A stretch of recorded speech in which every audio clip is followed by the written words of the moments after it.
Magandang araw po sa lahat. Tingnan natin yung pananim ng mga mag-uumano dito sa may South Cotabato. Maganda tingnan yung kanilang mga pananim gaya ng palay.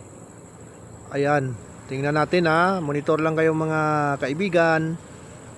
May iba dito yung ibang siguro to.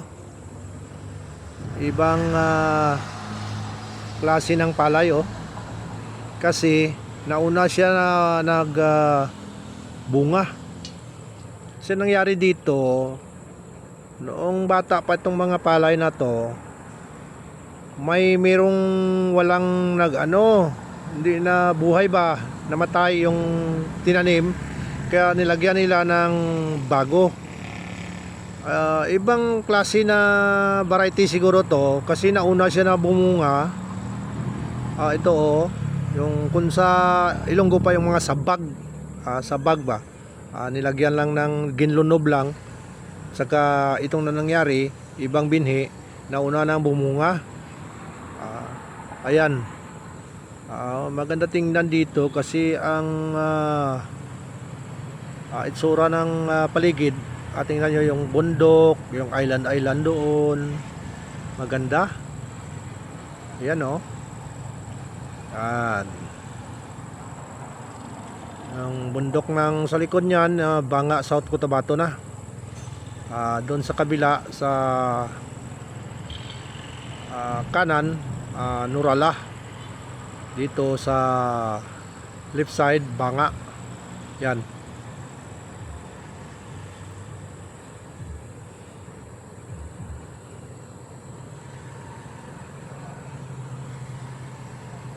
Mga isang buwan na lang siguro, harvest na to yung nauna. Maganda to gawin na pinipig mga kaibigan, itong nauna pwede na yan. Medyo na, kung sa mangga pa manibalang na.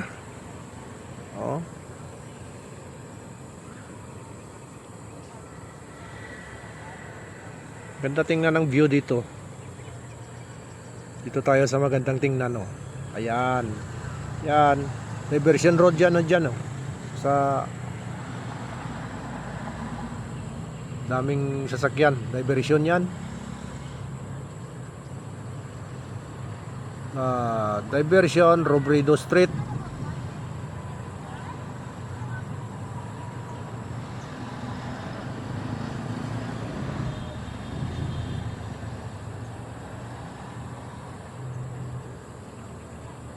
Maraming salamat po sa panonood. Paki-share naman at paki-subscribe ng YouTube ko, Bernie or Daniel.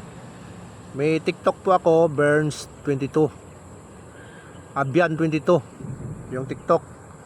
At saka yung Facebook ako, paki-subscribe na po, Bernie or Daniel. At saka sa page ko, paki-subscribe din, like and share, Burns Vlog.